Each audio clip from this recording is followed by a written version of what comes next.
और इसी बीच एक बड़ी खबर आपने दर्शकों को बता दें कि महाकुंभ भगदड़ पर सुप्रीम कोर्ट में सुनवाई की गई है। स्टेटस रिपोर्ट तलब किए जाने की मांग भी की गई है। सीजीआई ने महाकुंभ हादसे को दुर्भाग्यपूर्ण कहा है। सीजीआई ने कहा है कि यह घटना चिंता का विषय है।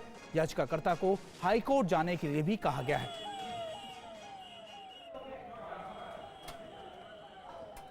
तो देखिए, ये अहम खबर इस वक्त आपके सामने है। ये घटना चिंता का सबब है, चिंता का विषय है, ये सीजीआई की तरफ से कहा गया है। हालांकि याचिकाकर्ता को इस मामले में इलाहाबाद हाईकोर्ट का रुख करने के लिए कहा गया है।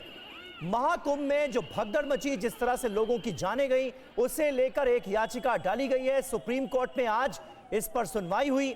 स्टेटस रिपोर्ट तलब किए जाने की मांग की गई थी याचिकाकर्ता की तरफ से। इस याचिका में सीजीआई ने यह कहा है सुनवाई के दौरान कि यह घटना चिंताजनक है। महाकुंभ में जो भगदड़ मची, जो हादसा हुआ, वो दुर्भाग्यपूर्ण है। लेकिन साथ ही साथ सीजीआई की तरफ से याचिकाकर्ता को इलाहाबाद हाईकोर्ट जाने के लिए भी कहा गया है। यानी इस मामले की सुनवाई, इस याचिका पर सुनवाई इलाहाबाद हाईकोर्ट में अब होगी। तो स्टेटस रिपोर्ट तलब किए जाने की मांग की गई थी। जिस तरह से मौनी अमावस्या के दिन भगदड़ मची थी संगम नोज पर, प्रशासन की तरफ से यह माना गया कि इसमें 30 लोगों की मौत हुई, कई लोग घायल हुए। हालांकि लगातार ये दबाव बनाया जा रहा है कि जो लेटेस्ट आंकड़े हैं वो जारी किए जाएं, क्योंकि पहला आधिकारिक आंकड़ा जारी करने के बाद अभी तक कोई आंकड़ा जारी नहीं किया गया है। इसको लेकर आज संसद में भी हंगामा हुआ और ऑपोजिशन की तरफ से कहा गया कि जल्द से जल्द मृतकों के आंकड़े जारी किए जाएं।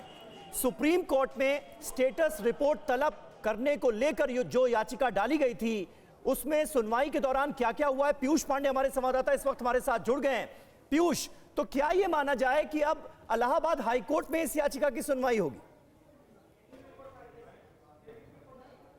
बिल्कुल समीर, देखिए सीजीआई संजीव खन्ना ने साफ तौर पर कहा कि ये घटना बहुत ही दुर्भाग्यपूर्ण है, लेकिन इसमें कुछ है जिस पर ध्यान दिया जाना चाहिए। आपके पास रेमेडी है, यानी कि उपचार है। आप पहले हाई कोर्ट जाएं, उसके बाद ही सुप्रीम कोर्ट आएं। और राज्य सरकार ने चूंकि जुडिशियल कमीशन गठित कर दिया है, ऐसी स्थिति में सभी तथ्यों पर पहले हाई कोर्ट ही ध्यान देगा, तो आप हाई कोर्ट जाएं। हालांकि उन्होंने इस पर यह टिप्पणी जरूर की कि ये दुर्घटना बहुत ही दुर्भाग्यपूर्ण है और इस पर ध्यान दिया जाना जरूरी है। ये उन्होंने इसलिए कहा क्योंकि याचिकाकर्ता विशाल तिवारी, जो एडवोकेट भी हैं सुप्रीम कोर्ट में, उनकी तरफ से ये कहा गया कि एडमिनिस्ट्रेटिव फेलियर की वजह से ये घटना हुई और इसमें जो आंकड़े बताए जा रहे हैं मौत के, वो कम हैं। लेकिन इस दौरान बीच में इंटरप्ट करते हुए सीजीआई ने उन्हें हाईकोर्ट जाने का निर्देश दिया। अब देखना ये होगा कि वो हाईकोर्ट में इस बाबत याचिका दाखिल करते हैं। फेलियर का जिक्र किया गया है इस याचिका में, स्टेटस रिपोर्ट मांगने की बात कही गई है, लेकिन सुप्रीम कोर्ट ने याचिकाकर्ता से कहा है कि आप इलाहाबाद हाईकोर्ट जाएं। बहुत बहुत शुक्रिया।